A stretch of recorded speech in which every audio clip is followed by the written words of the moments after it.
దేవుడు శిక్షిస్తున్నాడు. దెబ్బ కొడితే లోబట్టడం లేదట, ఇంకా దేవుడి మీద ఎదురు తిరుగుతున్నారట. ఎలా? ఎండలు ఎక్కువైనాయి.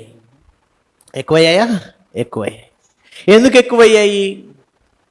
ప్రకటన గ్రంథం 16:8 4వ దూత తన పాత్రను సూర్యుని మీద కుమ్మరింపగా మనుష్యులను అగ్నితో కాల్చుటకు సూర్యునికి అధికారం ఇయ్యబడేను. మామూలుగా లేవు ఎండలో. ఏప్రిల్ ఎలా ఉంటే మే సంగతి ఏంటి? మనుషులను అగ్నితో కాల్చుటకు సూర్యునికి అధికారం ఇచ్చేసాడు దేవుడు. ఎందుకు ఇచ్చాడు? వాడికి వాతలు పెట్టండి అని. ఇప్పుడు మనం అయితే కోపం వచ్చినప్పుడు మన తల్లులు పూర్వకాలం ఏం చేసేవాళ్ళు? గంటె గాల్చి వాత పెట్టేవాళ్ళు.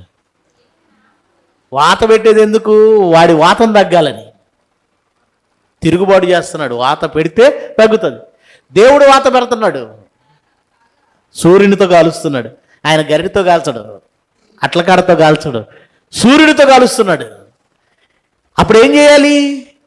ఏంటి మా డాడీకి ఎంత కోపం వచ్చిందని తగ్గాలి మనుషులు. కానీ వాళ్ళు ఏం చేస్తున్నారు చూడండి. కాగా మనుషులు తీవ్రమైన వేడిమితో కాలిపోయి, ఈ తెగుళ్ళ మీద అధికారం ఆయనకు ఉంది, ఆయన ఏం చేయలేము, మనం ఆయన ఎదురు తిరిగి మనం ఏం చేయలేము, ఆయన కన్ను తెరిస్తే మాడిపోతాం అని భయపడాలా వద్దా? భయపడటంలా దేవుని నామాన్ని. ఏం దేవుడు? మాయదారి దేవుడు. ఏ దేవుడట ఆయన? ఓరీ దేవుడా.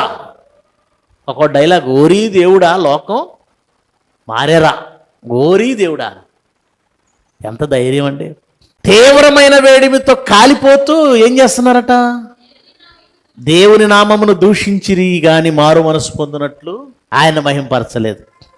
కొట్టినప్పుడు సారీ డాడీ అని అంటే కోపం తగ్గుతుంది. కొట్టినప్పుడు ఇంకా తిట్టావనుకో, పటా పడుతుంటాయి. ఇంకా తిట్టావంటే ఇక అప్పుడు కోపం కట్టలు తెచ్చుకుంటుంది. మనుషులైనా చస్తారేమని వదిలేస్తాడు, దేవుడు చంపేస్తాడు. ఆయన వదలడు, చంపేస్తాడు. ప్రియమైన దేవుని పిల్లలారా, దేవుడికి మాట వినడం అనేది చాలా శ్రేష్టం అండి.